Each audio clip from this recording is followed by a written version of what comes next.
be able to be ministered to through song, the word, your fellow neighbors. It should be an experience. Amen? We can't narrow church down to be a teaching center or something where you just get happy. It's a holistic experience. Amen? Where you got God ministered through song, you got Him ministered the word, and you have Him ministered through your neighbors. Amen? Amen. Y'all give one good clap.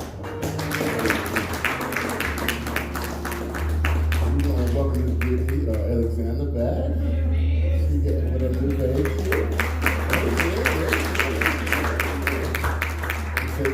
We'll take new members up how we can get. Praise the Lord. Praise the Lord. And I do want to make a statement. We have the tax receipts back on the table for you that have given. Amen. We appreciate all your gifts and things because we will have a church. Amen. We will have a place to come worship. Amen. If you didn't give. Amen. You know, somebody told me one time, you can always worship at the house. Guess what? Some of us not letting people come to the house on every Sunday morning. It ain't happening. So we thank you for all your gifts and the seed that you sown into this ministry. Amen. Amen. Amen. Amen. So we're gonna start a new series today. I think maybe a 2-part series, just depending on how the Lord leads me. And it's called, and it's going to be really good, amen? It's called A New You. Look at your neighbor and say, A New You. And this is a really good series. I was working on it last night, yesterday evening. And the Lord, the Lord always ministers to me, then I minister to you. Amen? And I got a lot out of it. Amen? And it's called A New You, and the focus on this series, or this 2-part series, is self-awareness. Self-awareness, amen? Self-awareness and change. And a lot of times, I've noticed that a lot of times we're not aware of ourselves. My dad always used to tell me, nobody can see you better than somebody else. I mean, you can't see yourself better than somebody else can see you, amen? And this series is to provoke self-awareness, looking at self, examining self, amen? Because a lot of us really wants to be blessed. I want to be blessed. But what precedes us being blessed is us looking at ourselves, examining ourselves. We want to get married? Guess what? We have to examine ourselves. Amen? So this series is going to key on self-awareness and change. Amen? So, if you have your Bibles, go to Genesis chapter 32. I'm going to try to stick to my notes today. I committed to say I'm going to stick to my notes today, but I can get off a little bit sometimes. 32 and verse 24. And it reads, And Jacob was left alone, and there wrestled a man with him until the break of day. And when he saw that he prevailed not against him, he touched the hollow of his thigh, and the hollow of Jacob's thigh was out of joint, as he wrestled with it. And he said, Let me go, for the day breaketh. And he said, I will not let thee go, except thou bless me. And he said unto him, What is thy name? And he said, Jacob. And he said, Thy name shall be called no more Jacob, but Israel. For a prince hast thou power with God and with men, and hast prevailed. Now, many theologians will tell you that this was an encounter with God or an encounter with his angel. Amen. And the Bible says that he wrestled and said he wouldn't let go until he said, you bless me. I'm not going to let you go until you bless me. Now, the background of this story, Jacob was about to encounter his brother who he had tricked out of his birthright 20 years ago. He ain't seen him in 20 years. So now he's afraid of what his brother might do to him. Amen? So he's wrestling with this angel because you know sometimes difficulty will bring us to God. When we have tough times, it'll bring us on to God, right? So he's wrestling with this angel. He's wrestling with God. And he's saying, I'm not going to let you go till you bless me. And then the angel said, what is your name? And he said, Jacob. See, names were significant in the Old Testament. Names had meaning in the Old Testament. And the name Jacob meant ambitious trickster. He was a scam artist. He had already tricked his brother out of his birthright. That's what he was afraid of at this time. So he was a trickster. So before the angel could bless him, he said, you have to look at yourself. Realize who you are. What are your motivations? What's motivating you? You want to be blessed? Take a look at self first. And what he did, he said, I'm Jacob. I'm a trickster. I have ambition. I've been deceiving people. My name is Jacob. That's who I am. He examined himself. He looked at himself. And then he said, your name will no longer be Jacob. Now your name will be Israel. And that word Israel means Prince of God or one who prevails with God. Before he could become Israel, a prince with God, the one that prevails, he had to admit he was Jacob.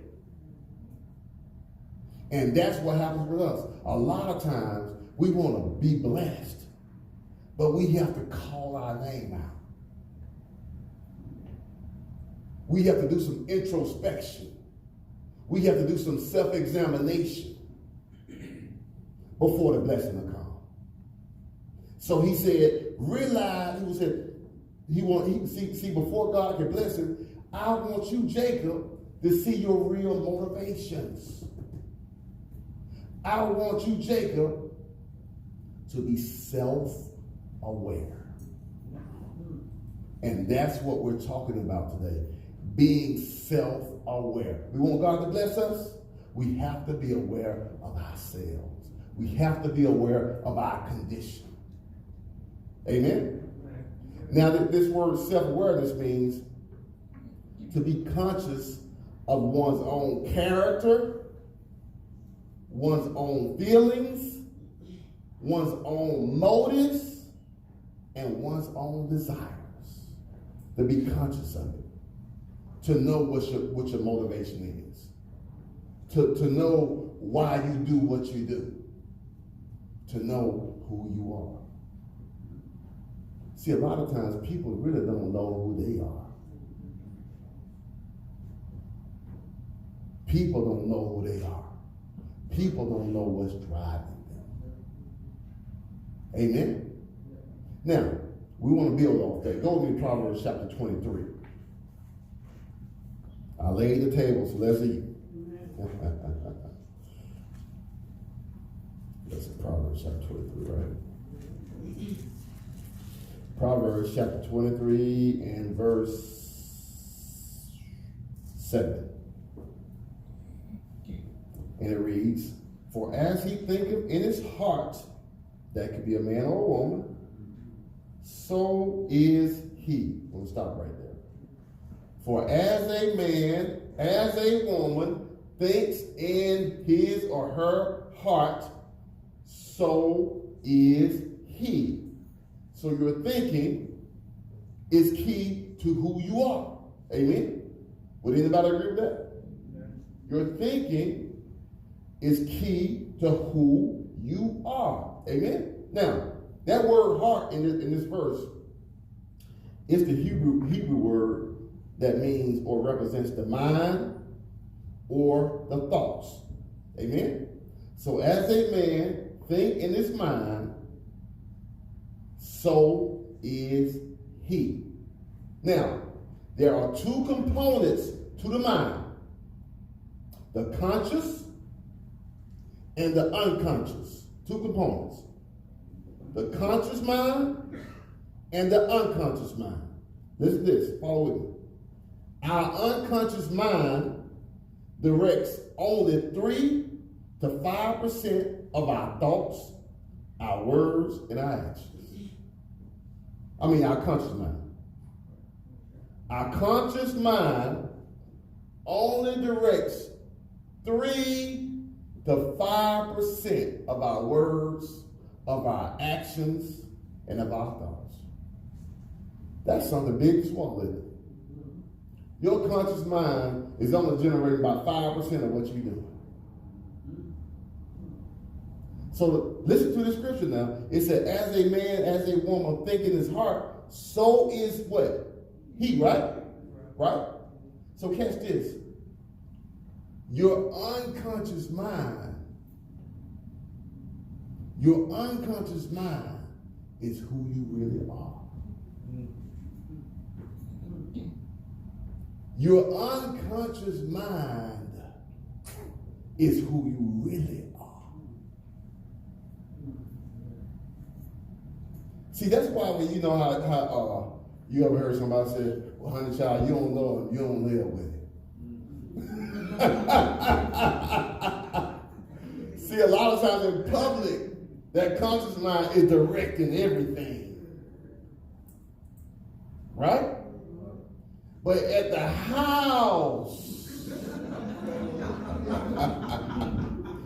the unconscious mind is released. The attitudes are released.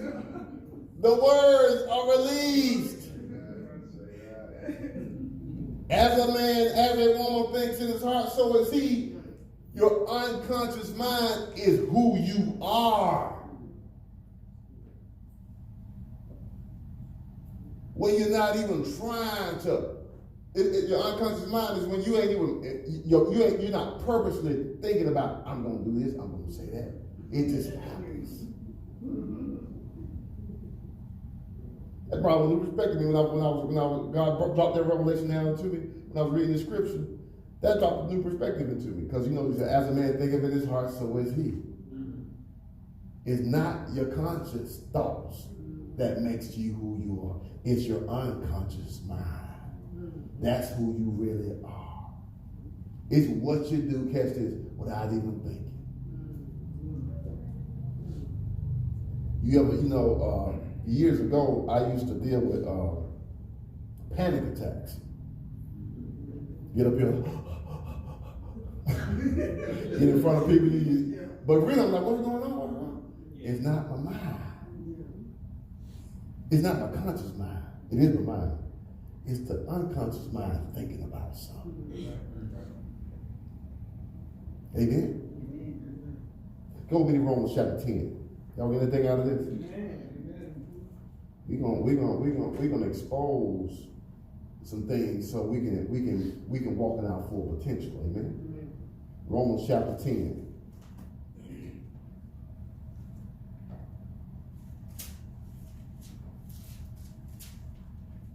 Anybody hot? Y'all okay? Okay. Maybe I need to take this coat off. Just a little. Romans chapter 10, verse 10. And it reads, and I'm going to read the first half of this. For with the heart man believeth unto righteousness. And I'm going to stop right there. With the heart, and this is a Greek word, and it still means the same thing. It's talking about your mind. Amen? The Bible said, with the mind, man believe. Amen? We're talking about the conscious and unconscious mind. So our belief or our belief system is rooted in our what? Minds. Amen? Now, that's very important because catch this. What we really believe and what we really value, that's our inner beliefs, lies in our unconscious mind.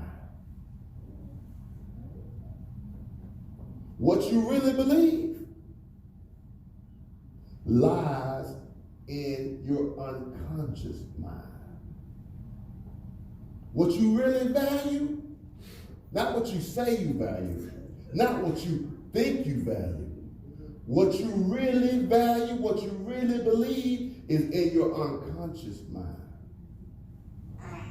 That's why certain things about the word, if you really believe it, you will practice it in church and outside of it. See, your conscious mind will cause you to practice the right behavior in church. But it's your unconscious mind that'll keep you practicing the word outside of it. Because that's who you are. Your unconscious mind is set on automatic. I'm obeying the word. I'm doing the word. I'm going to stay on the word. Your conscious mind, you control that. So we fuss all the way to the parking lot. Hey, you get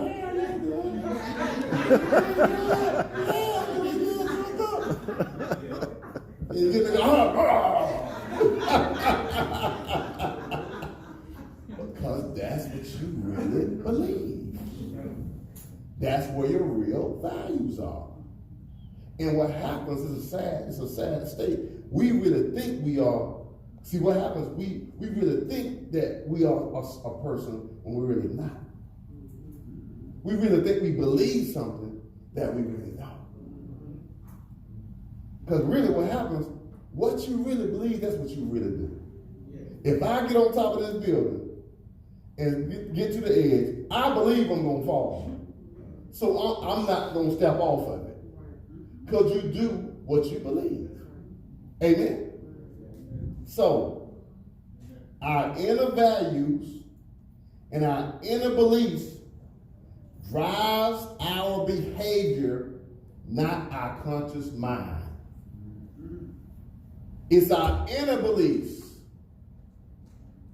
and our inner values that drives our behavior.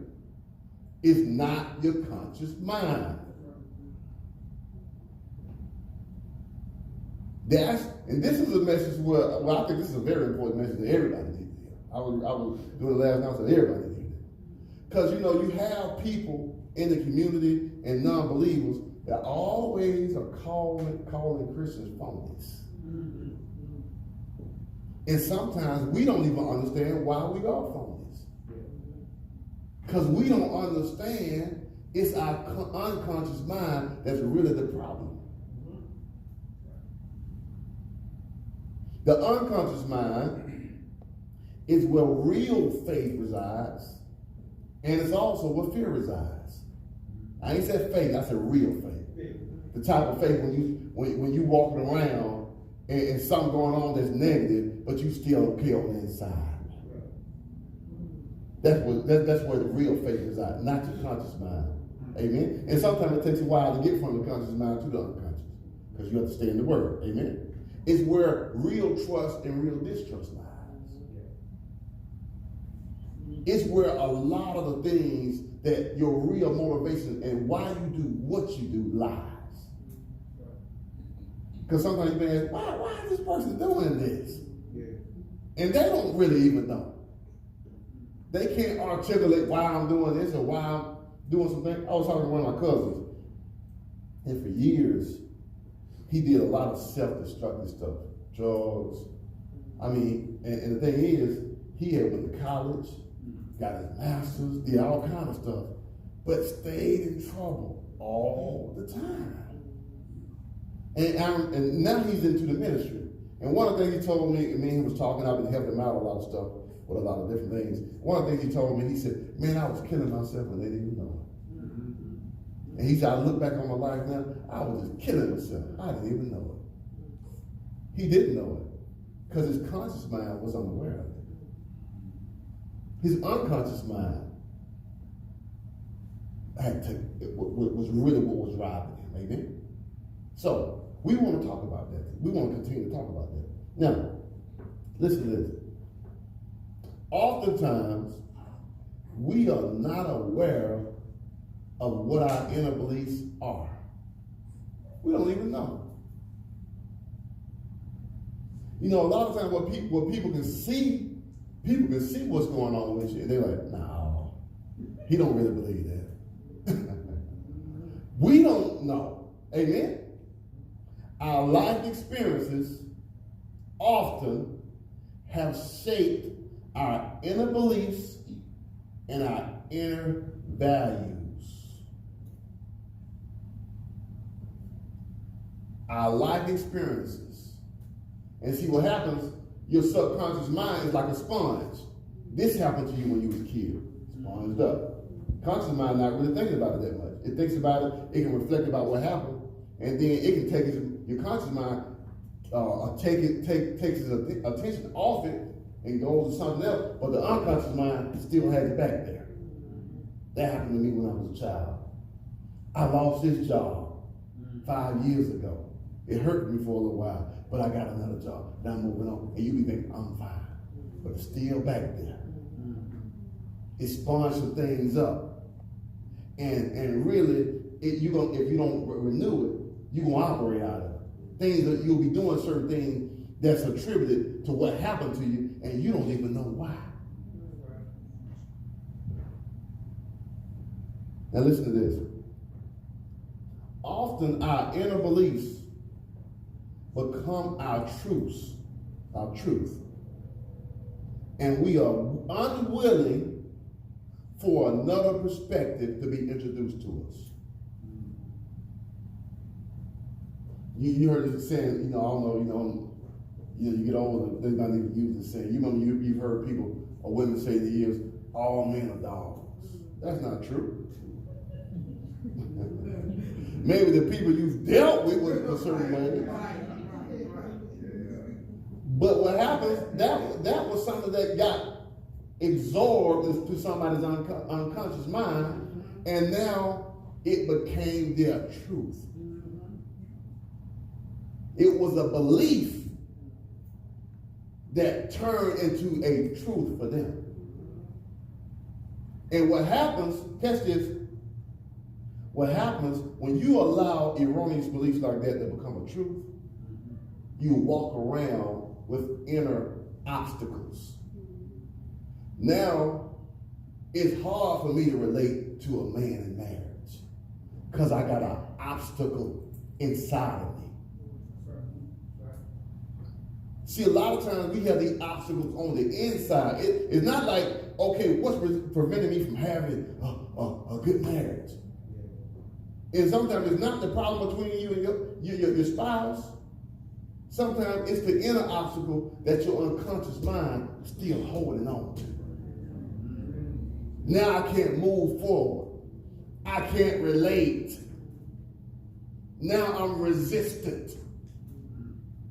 Now, men, women, now you don't know how to relate to the person. To be nice. Because something is still back there. Something has still not been dealt with. And your inner beliefs, what they'll do, they'll form all of your expectations are lie in what you went through.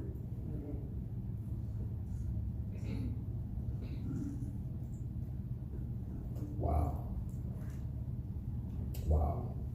Go with me to Romans chapter 12. Let's look at changing our subconscious mind. Y'all getting some out of this? Yes. Amen. Romans chapter 12.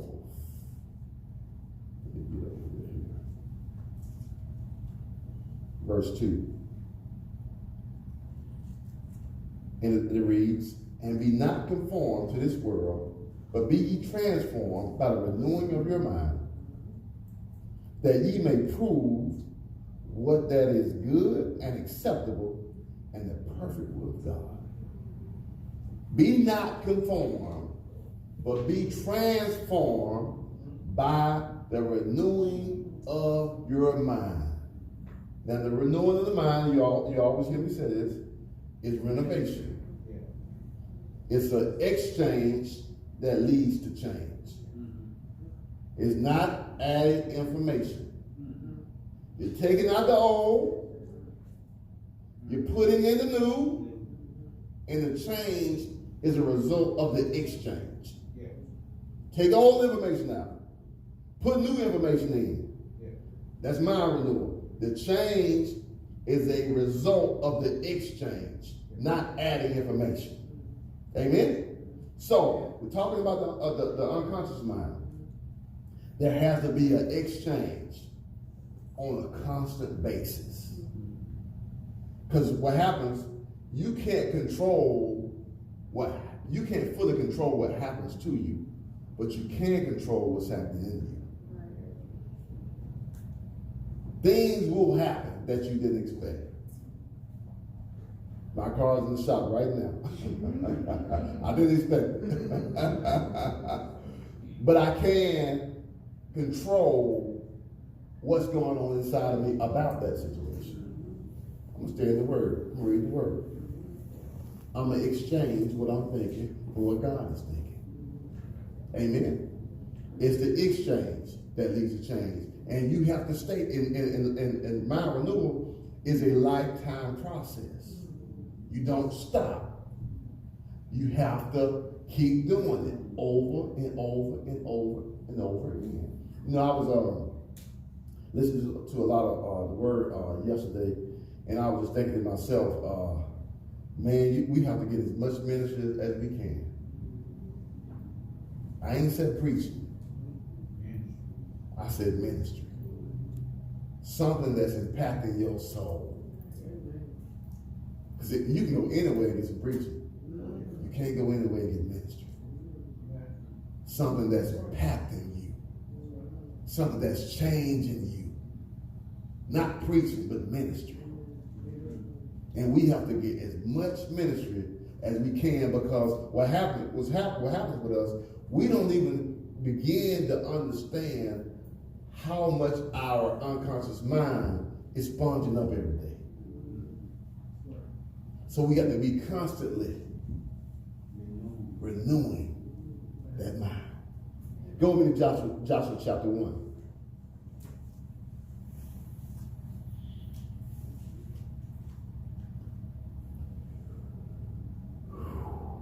Joshua chapter 1, verse 8. Very familiar scripture. It reads, this book of the law shall not depart out of thy mouth, but thou shalt meditate therein day and night, that thou mayest observe to do according to all that is written therein. For then thou shalt make thy way prosperous, and then thou shalt have good success. The Bible says that we should meditate on the word day and night.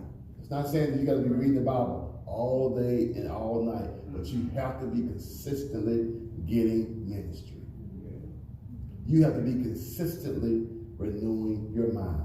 You have to consistently have what the word's saying on your mind. What did the word say?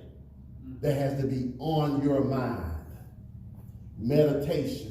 And I said in the series, I can't remember what series I taught in, I said meditation manages your belief system. It manages your belief system. It keeps your belief system the right way. And what happens, we have to keep our belief system all the way back to that unconscious mind the right way. We have to manage it. Because what happens, most of the time, our unconscious mind is managing us. And meditation allows you to manage it. I have to stay on the word. I have to stay on the word until something inside of me said, I got it. I remember that time I was telling you guys a story about the situation about the doctor and they found the thing under my lung and thought it could be cancer, stuff like that. When you initially hear stuff like that, fear will attack you. But cut the radio off, cut the TV off, cut everything off. It was word. Going to work, the word playing. At home, the word playing. TV off, radio off, everything. Listen to healing CDs from some of my mentors all of the time. And somewhere in there, something on the inside of me said, I felt different. I felt better. Because my unconscious mind started to really believe. It started to really believe. And my feelings lined up. Because what happens a lot of times, once you're doing it, you don't feel any different. Day after day, day after day. In the word, day after day. You don't feel any different. You feel still the same. But you got to be consistent about it.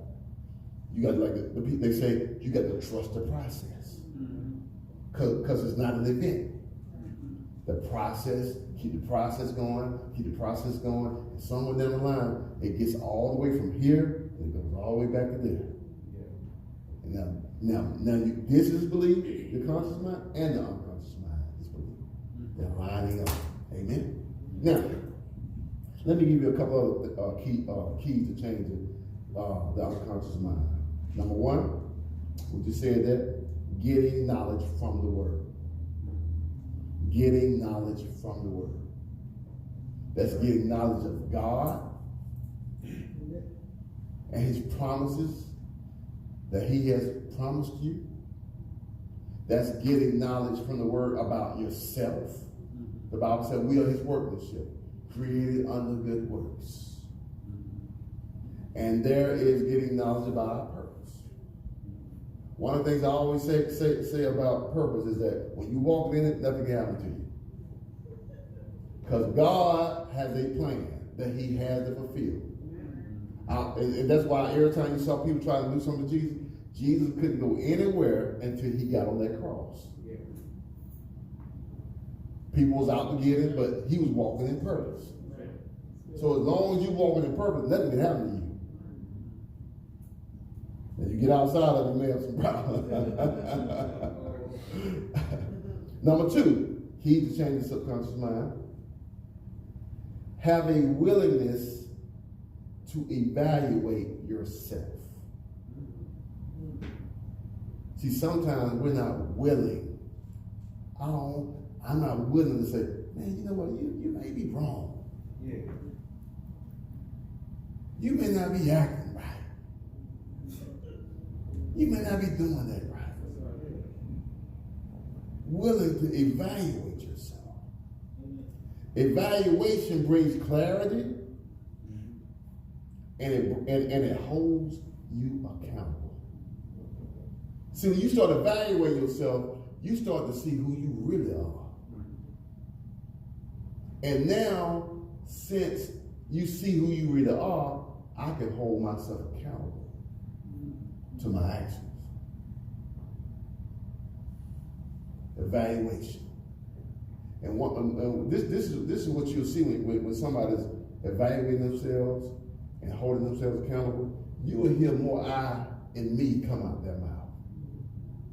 When you evaluate yourself and you holding yourself accountable, you will hear less about them and you, and you will hear more about me.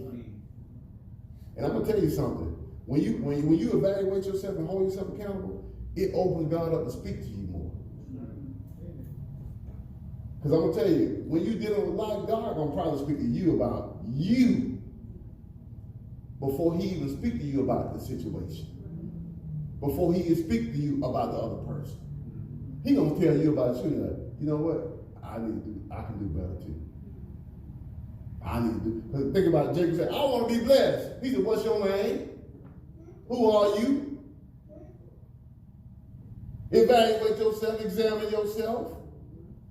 Don't start talking about, oh, my brother finna kill me, bless you. I didn't want to have a good time. He said, look at you, Jacob.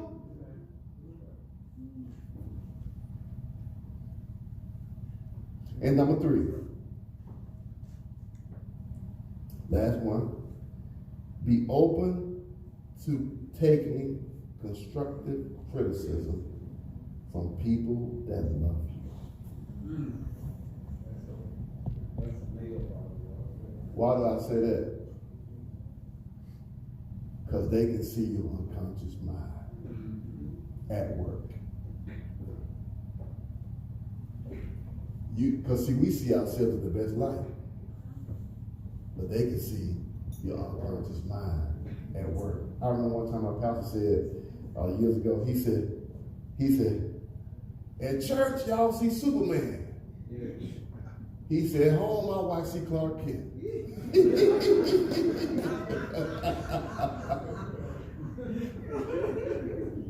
And so, the person that is really close to you can see the Clark Kent in you. They don't see the hero. They see the Clark Kent. And we have to be open for constructive criticism. Not people tearing you down. People that are telling you things because they love you. Amen. Y'all anything out of this?